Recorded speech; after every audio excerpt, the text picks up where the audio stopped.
우리 인간이란 존재는 관계 속에 존재합니다. 그래서 한자에서 이 사람 인자를 보면 두 획이 서로 기대고 있는 것을 볼 수가 있게 되는데요.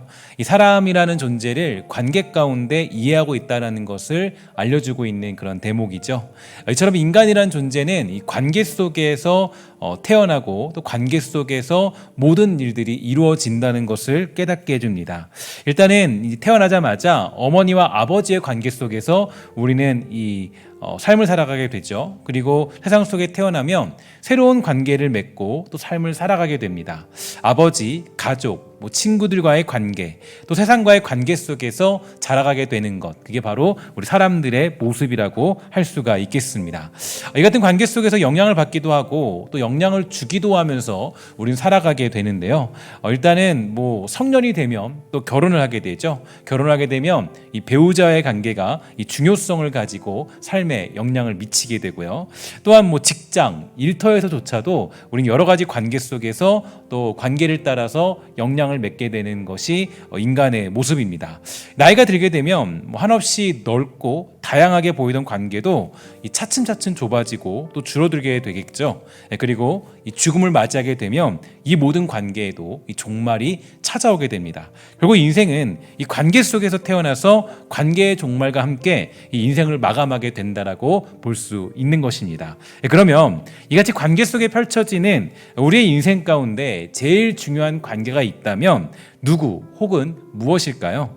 어떤 관계가 우리의 인생 속에서 가장 깊고 가장 넓은 영향력을 여러분들에게 발휘하고 있습니까? 여러 가지 관계를 말할 수 있을 것입니다. 그러나 뭐니 해도 이 가장 중요한 관계는 하나님과의 관계겠죠. 지금 이 설교를 듣고 있는 여러분들은 지금 하나님과 어떤 관계를 맺고 살고 있습니까? 하나님께 영향을 받고 살아가고 있습니까? 주의 말씀을 따라서 그 말씀에 의해서 우리가 관계를 가지고 있고 또 그 말씀에 따라서 내가 영향을 받고 있는가 우리는 살펴볼 필요가 있습니다. 하나님과 일거수일투족을 함께하면서 동행하는 관계인지 우리를 살펴볼 필요가 있다라는 거죠. 아니면 하나님, 제가 필요할 때만 옆에 있어 주시면 안 될까요? 라고 말하는 관계는 아닌지 여러분들과 저 자신 또 우리 교회를 돌아보아야만 할 것입니다. 일단 오늘 우리가 보는 시편의 저자는요 다윗인데요. 다윗은 하나님과의 관계가 가까울 때 그때는 무엇보다도 자기의 모든 삶을 하나님과 동행하는 인생을 살려고 아주 지극히 노력했던 사람입니다. 그래서 하나님께 무엇을 보여도 부끄럽지 않으려고 노력을 했고요. 또 최선과 힘을 다하여 살았던 사람, 그 사람이 바로 다윗이라고 할 수가 있겠죠. 우리는 이러한 다윗을 보면서 칭송하기도 하고 또 대단히 높이고 그의 신앙을 부러워하기도 합니다. 사실 다윗의 신앙을 보면 그는 정말 감탄할 정도로 많은 업적을 세웠고요. 또 부끄럽지 않은 그러한 인생을 살던 사람이 다윗이었습니다. 항상 하나님을 찬양하면서 하나님을 드높였던 인생, 그가 바로 다윗이었는데 제가 이 다윗의 인생을 살펴보고 그 인생을 묵상해 보면서 떠오르는 한 사람이 있었는데요. 누구냐면 바로 키에르 케고르라는 사람인데 이 사람의 실존 철학이 떠오르게 되었습니다. 특별히 이 다윗의 인생은 제가 예전에 이 사무엘 상하를 강해하면서 굉장히 깊이 연구했던 적이 있는데요. 그때 보면서 하나님의 놀라운 주권과 이 손길을 바라보면서 그때 떠오른 사람이 바로 이 키에르 케고르라는 실존주의 철학자인데요. 일단 이 키에르 케고르는 우리말로 하면 이 사람이 거듭나는 방법, 즉 이 철학적으로 얘기하면 자기의 실존을 찾는 방법에 대하여서 다음과 같이 정의합니다. 이 설교이기 때문에 간략하게 여러분들이 설명해 드리면 인간에게는 세 가지의 단계가 있다라고 정의하고 있어요.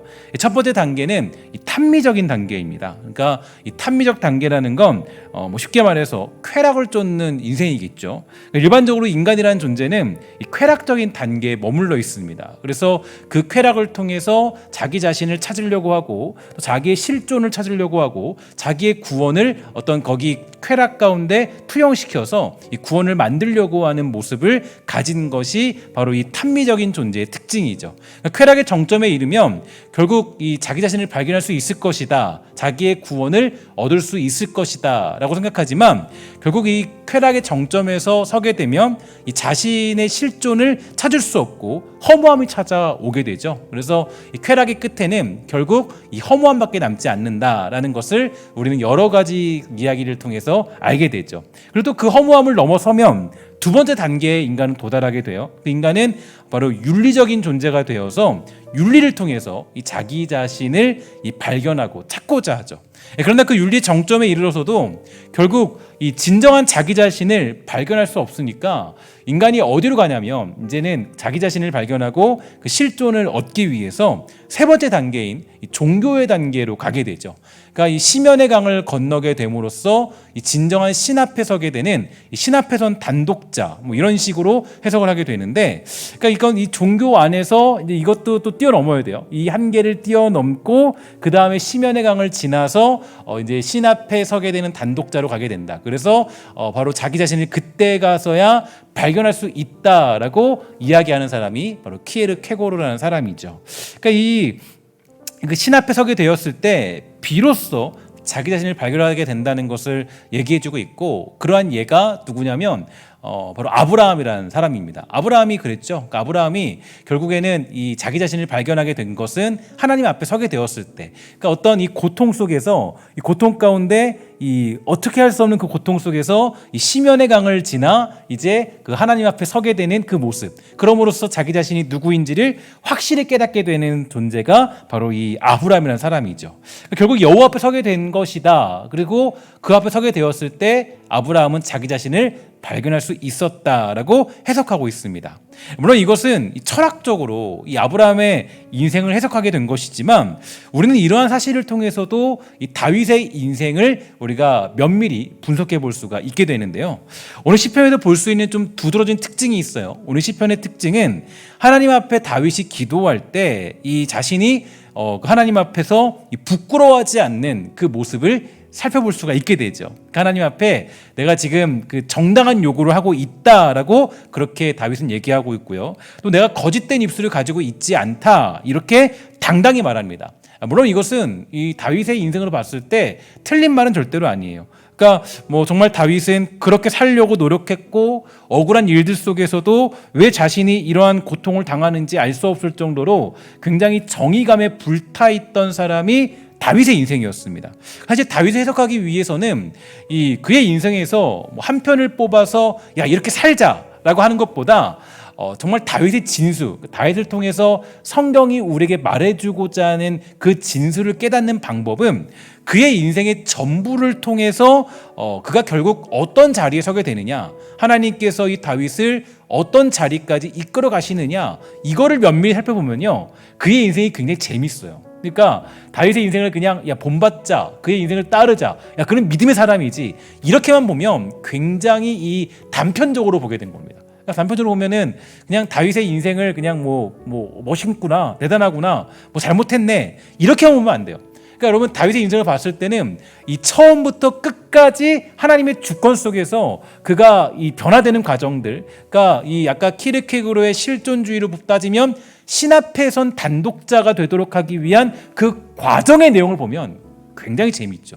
제가 사실 이 사무엘 상하를 보면서 깊이 분석하게 되면서 묵상하게 되면서 이 다윗의 인생을 다시 살펴보고 하나님의 주권과 그분의 계획, 그분의 역사, 그분의 일하심에 대해서 굉장히 깊이 깨달았던 기억을 가지고 있습니다. 일단 이 다윗의 인생을 좀 보면요, 살펴봐야겠죠. 보면은 그의 등장은 놀랍습니다. 모두가 두려워하고 떨고 있던 상황에 혜성같이 나타난 다윗이 누굴 무찔렀죠? 바로 골리앗이라는 아주 큰 거구, 대단한 그런 이 적군의 수장을 물리치게 되죠. 이 골리앗을 무찌를 때 다윗이요, 엄청난 고백을 해요. 여러분, 우리 함께 그 고백을 한번 다 같이 읽어보도록 할까요? 사무엘상 17장 45절 이하 내용입니다. 우리 함께 읽도록 하겠습니다. 시작. 다윗이 블레셋 사람에게 이르되 너는 칼과 단창으로 내게 나오거니와 나는 만군의 여호와의 이름 곧 내가 모욕하는 이스라엘 군대 하나님의 이름으로 내게 나아가노라. 오늘 여호와께서 너를 내 손에 넘기시리니 내가 너를 쳐서 내 목을 베고 블레셋 군대의 시체를 오늘 공중의 새와 땅의 들짐승에게 주어 온 땅으로 이스라엘의 하나님이 계신 줄 알게 하겠고 또 여호와의 구원하심이 칼과 창에 있지 아니함을 이 무리에게 알게 하리라. 전쟁은 여호와께 속한 것인즉 그가 너희를 우리 손에 넘기시리라. 아멘. 엄청나게 위대한 고백이죠. 다윗 생각했을 때 이 고백을 모른다면 우리는 다윗을 알고 있는 것이 아닙니다. 그러니까 아주 엄청난 고백이고 다윗을 대표할 수 있는 구절이에요. 근데 이 어떤 그 다윗의 인생의 시작을 보면서 우리는 그의 인생을 평가하죠. 야, 그의 믿음이 대단하구나. 그는 정말 위대한 믿음의 사람이구나. 이렇게 평가합니다. 하지만 골리앗을 무찌른 다윗에게 돌아온 평가가 조금 무서운데요. 왜 무섭냐면 이 사람들이 이 사울을 평가하기를 이렇게 얘기해요. 사울은 천천히지만 다윗은 만만이다라고 하면서 다윗을 드높였고 그는 결국 사울에게 미움을 받아서 쫓겨다니는 인생이 되고 말아요. 사울은 인생을 다 바쳐서 다윗을 잡기 위해 발버둥을 쳤지만 다윗은 하나님의 보호하심과 그분의 주권 아래서 잡히지 않고 도망자의 인생을 살게 돼요. 그러나 다윗에게도 그 사울 왕에게 반격할 수 있는 기회가 찾아오게 되죠. 그 절호의 찬스가 오는데 바로 이 그 사울을 은밀하게 죽일 수 있는 상황을 만나게 된 것입니다. 그러나 이 다윗은요 어떻게 하죠? 그때 사울의 옷깃만 자른 뒤 유유히 사라져요. 그러니까 그게 사실 뭐 되게 우리는 관대하구나 그렇게 생각하지만 이게 여러 가지 의미가 담겨 있어요. 그러니까 그냥 옷깃만 잘 나간다는 것은 그러니까 이게 여러분 옷깃만 잘 나간다 이거 굳이 그럴 필요 없잖아요. 그냥 봐줄 거면 그냥 이렇게 지나가면 되잖아요. 근데 옷깃만 딱 잘라서 이렇게 딱 이렇게 내가 너 살려줬다 이런 느낌을 이렇게 보여주거든요. 그러니까 어쨌든 이 그 사울을 죽일 수 없는 다윗의 신념. 그러니까 다윗은 신념과 믿음이 함께 있어서 이 사울 왕을 죽이지 않아요. 죽이지 않고 그런 것을 따라서 결국 이렇게 쫓겨다니다가 사울이 죽은 뒤에 그 뒤를 이어서 왕이 되는 복을 누리는 사람이 바로 다윗이었죠. 다윗은 오늘 보고 있는 시편의 고백과 선포처럼 하나님 앞에 부끄럽지 않게 살려고 노력했고 정말 그렇게 살았어요. 다윗의 인생을 그렇게 살았어요. 열심과 최선을 다하여서 힘을 다하여 살았습니다. 그리고 그는 하나님께 그렇게 살다가 이렇게 고백하죠. 하나님, 제가 이제는 멋지게 성전 하나 제가 지어 올려드릴게요. 어떻습니까? 라고 기도하죠. 그래서 다윗에게 있어서 성전을 짓는 것은 자신의 가장 큰 목표였고요. 가장 큰 기쁨이었습니다. 그것을 하게 되면 이제 자기 삶의 모든 것들을 이룰 수 있을 것 같았어요. 그러나 어떤 일이 벌어지죠? 사무엘하 7장 5절부터 7절이에요. 굉장히 충격적인 하나님의 대답이 돌아옵니다. 이렇게 얘기하죠. 가서 내 종 다윗에게 이렇게 전하도록 해라. 너는 내가 살 집을 지을 사람이 아니다. 나는 이스라엘 백성을 이집트에서 이끌어낼 때부터 지금까지 장막을 내 집으로 여기면서 옮겨 다녔다. 나는 계속해서 이스라엘 지파들과 함께 옮겨 다녔고 한 번도 이스라엘 백성을 돌보는 지도자들에게 백향목 집을 지어달라고 한 적이 없다. 다윗의 꿈이 산산조각 납니다. 다윗은 이것을 위해 달렸어요. 다윗의 인생을 보면요, 그러니까 이게 다윗의 목표라고 보기보다는 다윗의 성향상 다윗은 정의감과 믿음과 뭔가 어떤 신념과 이런 것들에 똘똘 뭉쳐있는 사람이에요. 그러니까 소위 말해서 그 다윗은 굉장히 공명정대한 사람이죠. 그러니까 그래서 하나님께 최고로 좋은 것, 내가 할 수 있는 전부를 들여서 성전을 지으려 했지만 하나님은 다윗의 뜻을 꺾어버리세요. 여러분 우리가 이게 좀 이해가 안 가요. 받으면 되잖아. 하나님이 그래 너 고맙다. 너 정말 대단하구나. 그러면서 이제 하나님이 그것을 허락해 주면 되는데 허락해 주지 않으세요. 그러고 나서 어떤 일이 벌어져요? 밧세바와의 간통 사건이 벌어지고요. 그리고 압살롬의 반란이 일어나서 다윗은 자기 왕궁에서마저 쫓겨나 버리는 그런 인생이 되고 말았습니다. 그리고 나서 다윗이 깨달은 건 어떤 걸까요? 사실 다윗 하면 이렇게 생각하면 쉬워요. 그러니까 공명정대한 사람이에요. 그러니까 이제 굉장히 바르고 깨끗하고 또 굉장히 성실함을 추구하고 굉장히 그런 사람이 바로 다윗이었습니다. 그러니까 뭐 불의를 보면 참지 못하고 정의를 추구하며 살던 사람, 이게 바로 다윗이었어요. 골리앗을 무찌를 때도 그렇고 사울 왕의 옷깃을 가만히 자르고 갈 때도 그랬습니다. 나는 달라. 나는 하나님을 믿는 사람이야. 나는 하나님의 뜻에 복종하는 사람이야. 그는 정의감에 불타오르는 사람이었어요. 그래서 오늘 본문의 시편도 보면요, 다윗에게 있어서는 이 내용이 진심이고 납득이 가는 내용이에요. 그러나 한편으로 보면 다윗이 꼭 오늘과 같은 그런 삶을 살았던 것만은 아니라는 걸 여러분과 저는 잘 알고 있습니다. 그는 여러분 잘 보면요, 다윗이 조금 의아스러운 장면 하나 나오는데, 이 광야에서 쫓겨다닐 때 그때 갈 데가 없으니까 어디로 피신합니까? 블레셋에게 도망치죠. 그럼 블레셋 하면은 떠오르는 장수가 누구예요? 골리앗이잖아요. 그러니까 이게 지금 거의 원수 사이예요. 원수 사이. 원수 사이인데 이 정의감에 불타있는 다윗이 어딜 도망가냐면 그 거의 매국노 짓을 한 거예요. 가면 소위 말해서. 그러니까 거의 그 블레셋으로 그 도망친 거는, 그러니까 완전히 이 나라를 배신해서 내가 이스라엘 나라를 내가 칠 수도 있다, 이런 조건하에 가게 된 거예요. 다윗이.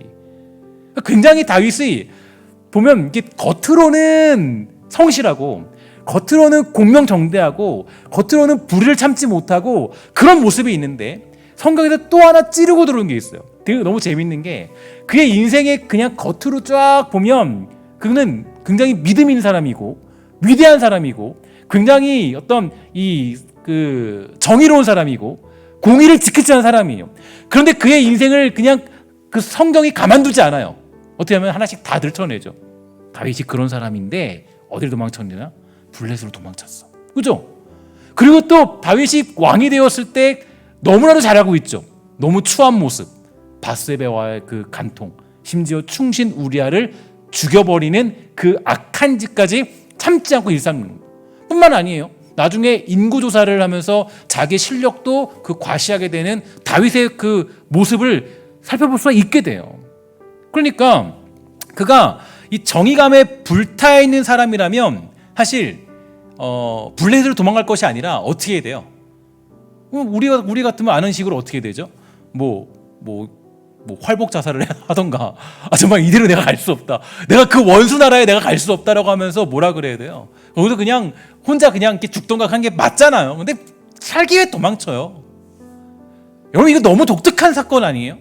그러니까 왜 성경이 다윗 같은 인물을 딱 드러내면서 그가 성실했고, 그가 그 믿음이 있고, 정의롭고, 공의롭고, 오늘 본문처럼 내가 정말 하나님 거짓이 없는 그런 인생을 살았어요 라고 요구할 수 있을 정도로 충분한 인생을 살았지만, 그런데 너무 놀라운 건 그의 그 성경이 들춰내는 건 또다시 한 면, 다른 면, 그 추한 장면들을 그대로 싣고 있다라는 거예요. 여러분, 여기서 의문점을 가져야 돼요. 왜 성경은 다윗의 이러한 모습을 보여주고 있는 걸까? 다윗의 인생을 통하여서 우리에게 무엇을 설명하고 싶은 걸까? 아까 제가 서론에 말씀드렸던 이 키에르 케고르의 실존주의가 조금 기억나시죠? 물론 그거가 똑같지는 않아요. 그거가 똑같은 단계는 아니에요. 그러나 결국 하나님이 다윗을 이끌어 가시는 자리는 신 앞에선 단독자가 되도록 만들고자 하는 게 하나님의 뜻이라는 거죠. 그래서 다윗의 인생은 이 단편적으로 설교하면서 본받을 수 있어요. 야, 다윗처럼 살자. 다윗처럼 우리 용감하게 그 적군들 앞에서 고백하고 선포하자. 이렇게 할 수 있어요. 아니면 오늘 본문처럼 우리가 이 의로운 그런 나의 의로움에 호소를 하면서 그 의로운 것을 가지고 하나님께 이 비통한 심정을 전달하고 구원해달라고 기도하자. 이럴 수 있어요. 그러나 정말 다윗을 깨닫기 원한다면 시편을 볼 때도 어떻게 보셔야 되냐면은, 제가 지금 시편을 강의하고 있지 않습니까? 시금석이라는 주제로 강의하고 있는데, 이 시편을 볼 때도 거의 대부분이 다윗의 저작이에요. 그러니까 다윗이 점점점 성장해가고 점점점 그 하나님 앞에 서게 되고 신 앞에 서게 되는 단독자로서 가는 과정들이 묘사되는 그 어떤 모습들, 그 감정들이 표현된 것이 시편의 내용이라고요. 그냥 단순히 그 하나만 가지고 해석할 수 없고, 시편을 보기 위해서는 사실 이 시편의 그 저작자인 다윗의 인생을 하나님이 어떻게 끌고 가시느냐, 이걸 보면서 해석할 때 시편의 그 놀라운 은혜가 우리에게 더 크게 다가오는 것입니다. 하나님은 다윗의 인생, 다윗을 끌고 가서 결국 하나님 앞에 서게 만들죠. 그는 윤리를 추구하고 정의를 추구하며 살던 사람이었습니다. 하나님 앞에 한 점 부끄러움 없이 살기 위해서 아주 노력을 했고, 그것이 자기의 믿음을 만들어 줄 것이라고 생각했던 사람이 다윗이었어요. 그러나 그러한 그가 블레셋으로 도망치고 밧세바와 간통을 일으키고 자기 마음대로 인구조사를 하면서 자기 능력을 과시합니다. 골리앗에게 하나님을 자랑하면서 그 백성으로서의 위상을 높이던 그가 밧세바와 간통하는 모습이 상상이나 가십니까? 이게 참 우리에게는 너무나도 중요한 메시지예요. 서로 매치가 되지 않아요. 서로 굳이 이 얘기를 성경에서 해야 되나? 다윗의 위상만 높이면 되는데. 근데 성경은 그 얘기를 하고 있어요. 나아가 오늘 본문에 의하면 다윗은 기도할 때 하나님, 저는 하나님 앞에 부끄러움이 없습니다. 의인의 간구를 들으신 하나님, 내 기도를 들어주세요 라고 말합니다. 이건 당연히 우리가 추구해야 될 삶의 내용이고 목표예요. 그러나 정말 다윗이 하나님 앞에 부끄러움이 없었을까요? 정말 그는 의인입니까? 그렇지 않습니다. 오히려 우리가 신약까지 끌고 와서 다윗을 해석해 보면 그는 죄인 중에 죄인이고 괴수 중에 괴수였습니다. 그 역시 하나님의 은혜가 아니라면 전혀 구원받을 수 없고, 하나님의 인도하심과 그분의 주권적인 손길로 그를 끌고 가지 않았다면 자신의 구원을 이룰 수 없는 존재가 바로 다윗의 인생이었다고요. 그래서 하나님은 다윗을 끌고 가시죠. 자기의 현실을 보게 하십니다. 윤리적으로, 정의로움으로, 자기 자신에 대한 만족감으로는 절대로 구원을 이룰 수 없다라는 것을 보여주세요. 그러니까 여러분, 우리가 이 믿음인 것처럼 보이지만 허울 뿐일 때가 많이 있어요. 그 믿음인 것처럼 보이지만 이것을 벗어내야 돼요. 하나님이 그걸 벗겨내시거든요. 그러니까 구원이라는 건 오직 하나님에게만 있는 거예요. 그러니까 구원이라는 건 내가 하나님께 전적으로 모든 걸 맡기고 나는 없습니다라는 것을 고백하는 자리까지 가게 되는 거예요. 구원이라는 건 하나님, 나는 의로움이라는 거는 조금도 만들어낼 수 없는 그 자리까지 가야 되는 거예요. 그리고 그가 압살롬에게 쫓겨다니면서 한 가지 중요한 사실을 발견하죠. 그러니까 그때는 모든 인생이 다 꼬였을 때예요.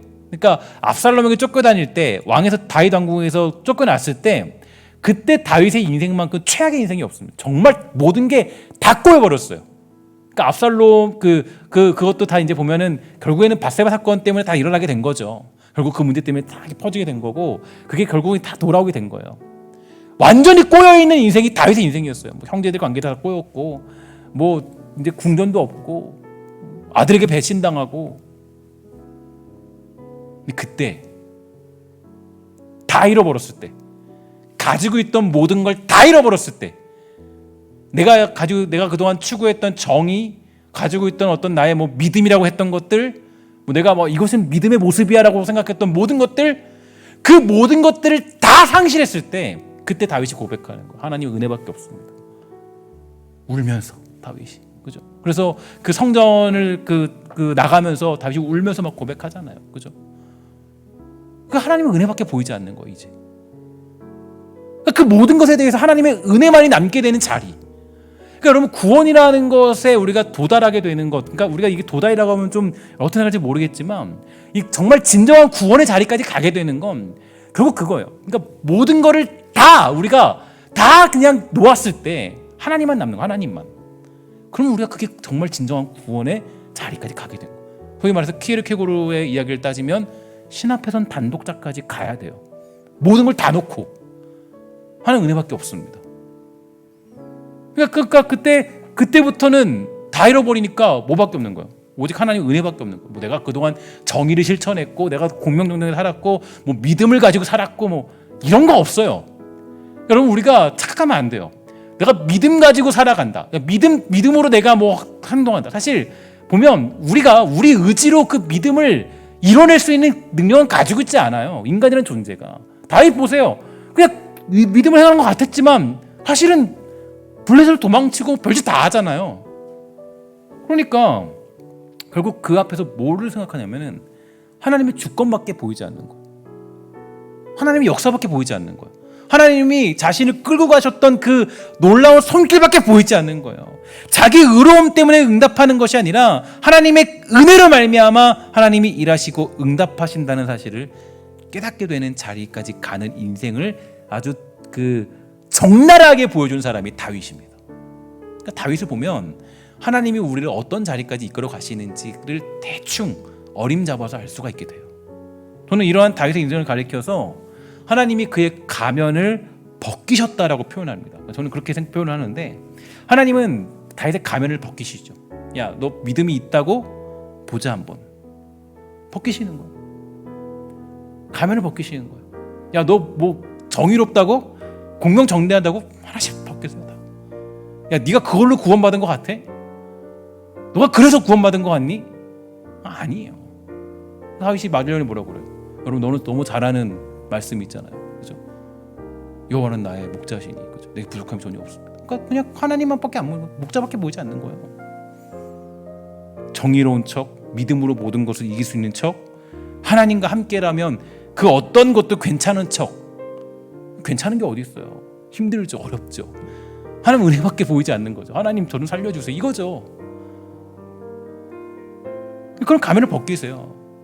물론 우리가 이런 믿음을 추구하는 건 당연한 겁니다. 그러니까 내가 용기를 가지고 담대하게 이 모든 어려움을 이겨낼 수 있도록 해주세요라고 하는 그 추구하는 믿음을 가지는 건 굉장히 당연한 거죠.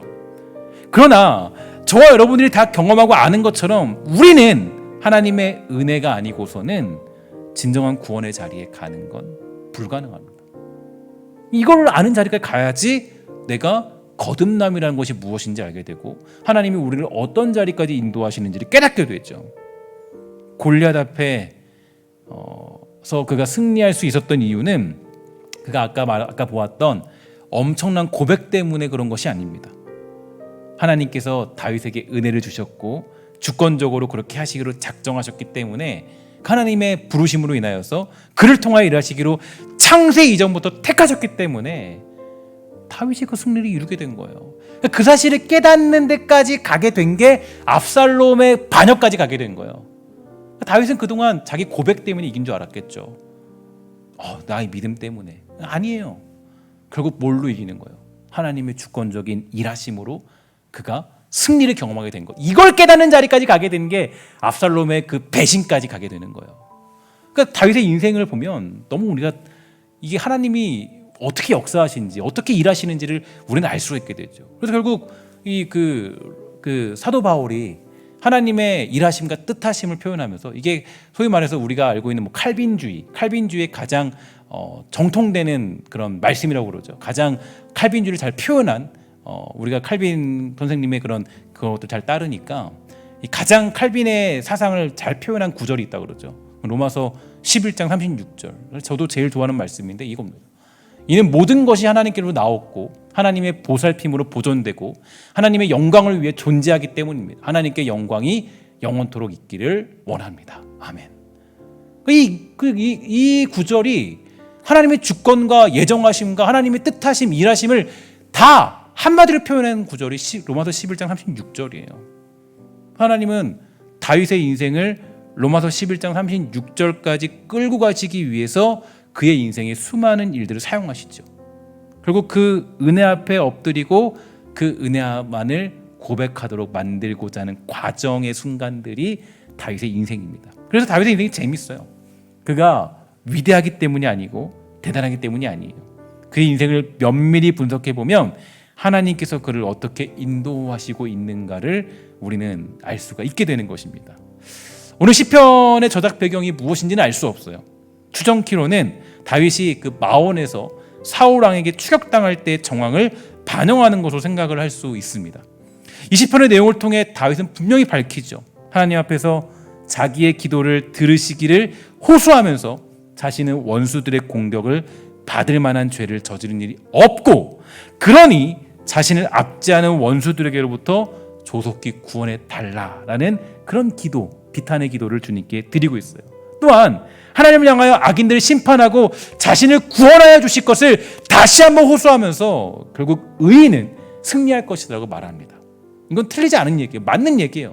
다윗의 그런 현재 시점으로 봤을 때는 맞는 얘기예요. 우리의 기도가 결국 이러한 기도를 추구해야 하는 것은 틀리지 않습니다. 결국 우리의 목표는 이 자리까지 가는 게 맞아요. 그러나 그의 인생을 살펴볼 때 이 시편은 다윗이 지금 하나님 앞에 선 단독자라서 성장하고 있는 과정 속에 있음을 알 수가 있게 되는 거죠. 이걸 꼭 염두에 두셔야 돼요. 시편을 보면서 이게 전부다. 이게 다윗의 인생은 정말 부끄러움이 없었구나. 이렇게 생각하시면 안 된다라는 거예요. 제가 이 얘기를 하는 이유가 뭐냐면 이 시편을 보면서 우리가 착각을 해요. 다윗이 이래서 응답받았구나. 그렇지 않다고요. 그렇지 않아요. 그가 의롭기 때문에 응답받은 것이 아니에요. 그가 지금 살아가는 인생의 과정 중에 있기 때문에 하나님이 이 기도를 들어주신 거예요. 그래서 그의 인생이 영화처럼 90분이라면 우리 이 시편을 통해서 다윗의 30초를 보고 있는 거예요. 그러니까 여러분, 우리가 영화를 해석하기 위해서는 30초 가지고 해석할 수 없잖아요. 이 사람이 왜 이렇게 됐는지, 왜 이런 행동을 하는지 알 수 없잖아요. 그러나 영화의 결말은 다르죠. 이 30초가 있어야 뭐가 있어요? 영화의 결말이 있는 거예요. 그러니까 그 영화의 결말을 끌고 가기 위해서 이 시편의 이 16편, 17편들이 다 나타나게 된 거예요. 근데 이 17편을 보면서 그냥 여러분과 제가 야, 다윗은 의로웠구나. 그는 부끄러움이 없었구나. 우리 이렇게 살아야지. 우리 어떻게 이렇게 살아요? 응답 어떻게 받아? 못 받죠. 여러분들이 소위 말해서 의인입니까? 악인입니까? 우리가 정말 윤리적으로 괜찮아요? 아니잖아요. 우리 그럴 수 없어요. 우리 그럴 수 없다고요. 근데 우리가 어떻게 응답받아요? 받을 수 없죠.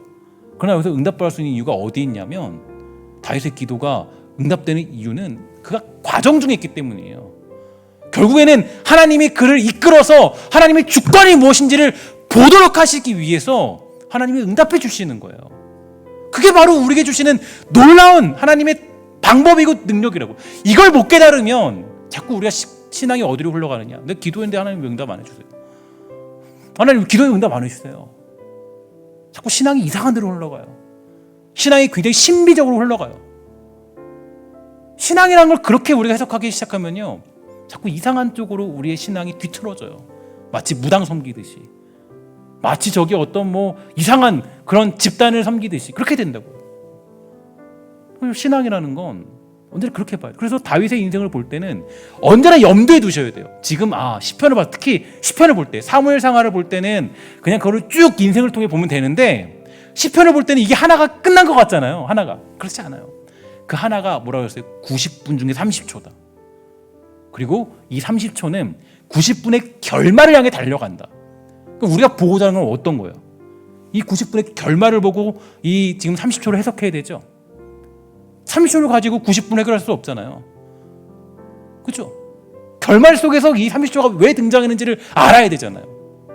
지금 그 과정 중에 있다고요. 그러니까 이 의인으로서의 기도와 이 응답과 이 간구는 사실 다윗이 정말 의롭고 대단하고 공명정대하고 그래서 하나님이 응답한다? 그게 아니라 그 과정 중에 있는 다윗에게 하나님이 어떻게 역사하시고 일하시는지를 정확히 보여주는 그 삶의 내용들을 아주 부분적으로 보여주는 내용입니다. 그러니까 이 말이 틀린 건 아니에요. 이 시편 말씀이 틀리지 않았어요. 맞아요. 맞는 내용이에요.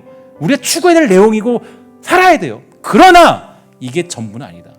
하나님이 일하시고자 하는 것은 우리가 결국 하나님의 은혜만을 고백할 수 있는 자리로 우리를 인도하신다. 내가 죄인임을 발견하고, 그죠? 내가 악한 자임을 발견하고, 내 힘으로는 아무것도 이룰 수 없는 존재라는 것을 확인하고, 우리 안에 있는 한계를 뛰어넘어서 일하시는 하나님의 그 역사와 놀라운 능력을 깨닫게 하시는 하나님의 그 놀라운 은혜가 우리에게는 주어지는 겁니다.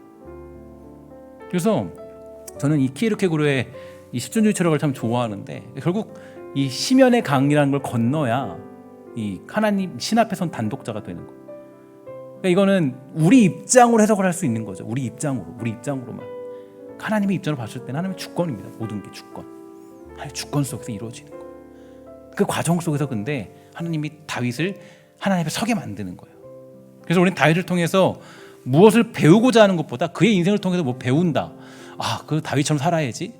사실 이거 여러분 조심하셔야 돼요. 사실 이게 좀 조심해야 되는 게, 그러니까 사실 이제 이번에 이제 우리 부교육자를 통해서 동역자를 통해서 이제 인물들 설교를 하게 했잖아요. 그러니까 이제 제가 부탁을 드렸어요. 왜 부탁을 드렸냐면 이제 여러분들이 살아갈 때 그 인물들을 통해서 배우고 믿음 생활 지키는 게 이 코로나 시대 가운데 좋을 것 같다 해서 제가 주제를 정해서 이렇게 했으면 좋겠다라고 주제를 알려주고 그렇게 부교육자를 설교를 하게 됐습니다. 그러니까 여러분 인물에 대한 설교를 이제 다 나눠서 했는데 사실 인물 설교라는 게 여러분 우리가 듣고 싶어 하지만 인물 설교라는 게 사실은 저에게 있어서는 조금은 제가 꺼려하는 부분 중에 하나예요. 제가 설교 중에서 인물 설교. 왜냐하면 인물 설교하면 대부분이 똑같거든요. 야, 뭐 우리 다니엘처럼 살자. 우리 뭐 아니면 요셉처럼 살자. 대부분 이렇게 돼요. 대부분. 근데 이게 틀린 건 아니에요. 맞긴 맞아요. 그래서 사실은 근데 인물을 통해 보는 것보다는 인물을 통해 우리는 뭘 봐야 되냐면 하나님이 어떻게 역사하시고 주권적으로 그를 결국 그 하나님 앞에 서게 만드는가. 이거를 우리가 봐야 되는데 우리가 보통 어디에 집중하냐면 야, 그 믿음의 사람처럼 이 사람처럼 이렇게 된다고요. 이게 되게 위험한 거, 엄청나게 위험한 거 사실은. 이거를 이 균형을 잘 잡지 못하면 우리가 잘못된 믿음으로 이게 성장할 수 있게 됩니다. 믿음이라는 거 결국 뭐라 그랬어요? 결국 어디로 간다는 거예요? 하나님 은혜 앞에 나는 아무것도 아닙니다. 하나님 은혜 아니면 저 살 수 없어요. 저는 정말 죄인 중에 죄인이고 괴수예요. 그러나 하나님의 은혜가 저를 이 자리까지 불러냈어요. 그래서 저는 하나님 찬양할 수밖에 없어요. 결국 이 자리까지 가는 거예요. 우리가 내세울 게 뭐가 있어요? 다윗 마지막으로 설명드리면 그렇게 막 잘난 척하다 보면 나중에 보면 뭐 있어요? 다 도망치고 뭐 이상한 짓 하고 추태 부리고 막 난리 치죠. 난리. 그 사람도 배울 게 뭐가 있냐? 배울 게 없죠. 결국 뭘 볼 수 있어요? 하나님이 어떻게 멋지게 역사하시는가, 하나님이 일하심이 얼마나 놀라운가, 그거죠. 사랑하는 여러분, 우리는 지금 다시 이 그 4단계가 연장 이제 되겠죠. 된다고 했는데 2주 동안 이제 또 만날 수가 없어요. 뭐 제가 오늘도 신방을 해보니까 우리 그 많은 분들이 그러더라고요. 뭐라 그러면, 그러니까 저는 이제 궁금하니까 전화를 하면 이제 그분들은 이제 저를 많이 보고 있다. 그러니까 이제 저는 볼 수가 없어서 답답한데 저를 많이 보고 있으니까 그죠. 어쨌든 간에 굉장히 참 마음이 아쉽고 속상합니다. 근데 제가 고민했어요. 하나님이 우리를 어디로 이끌어 가실까? 지금 이것도 우리가 인생으로 보면 90분 중에 30초인데 10초인데 하나님이 지금 이 2주 연장시켜서 어디를 우리가 이끌어가고 있을까? 어디를 이끌어 가시는 거예요? 뭘 보라는 거예요? 결국에는 하나님이 우리에게 보게 하시는 인생의 내용은 모든 것이 하나님의 은혜다라는 거예요. 모든 것이.